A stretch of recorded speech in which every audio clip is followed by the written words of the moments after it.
Hey everybody, this is Mark with All American Health. We're a non-emergency medical transportation company based out of the state of Florida. Like the title says, this is a video on insurance and company structure part 2. Yesterday, I spoke with you guys about a discovery call that I received from an individual who was looking for a specific answer to a question. Discovery calls are not for that, but I'm going to break down to you guys what I understand them to be asking, and I'm going to do my best to try to elaborate on what information this individual gave me, because I think it'll be helpful to other people.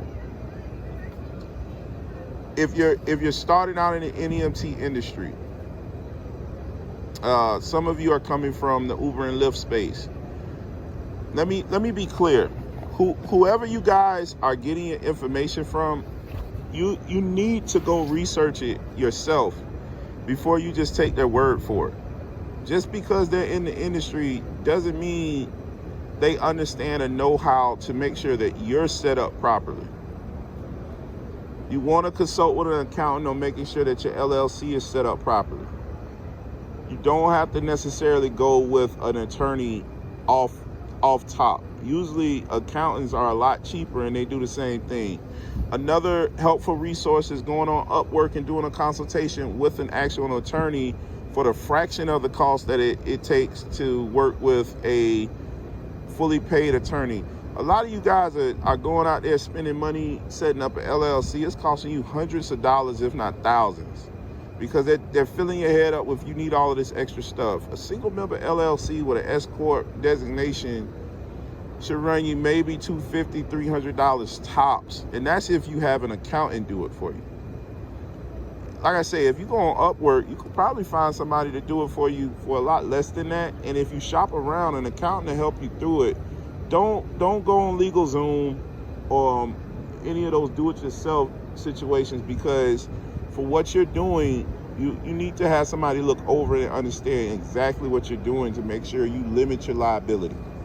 So that's the first thing. You want to be set up as an LLC, single member, S corporation designation.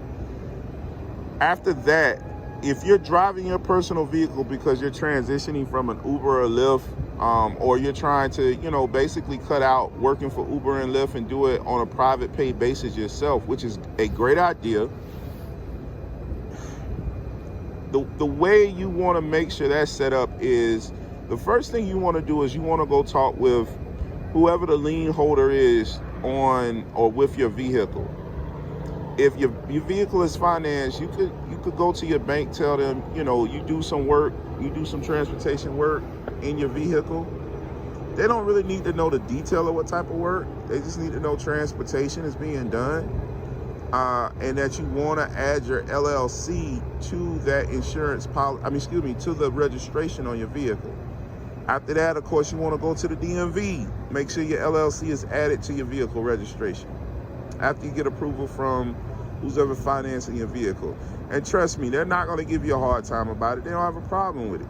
They actually want you to do that, because if you're doing extra work in that vehicle, they want you to add a commercial policy that helps with your liability, which means they don't have to cover any missed costs that came with you riding around in a personal vehicle being used for business.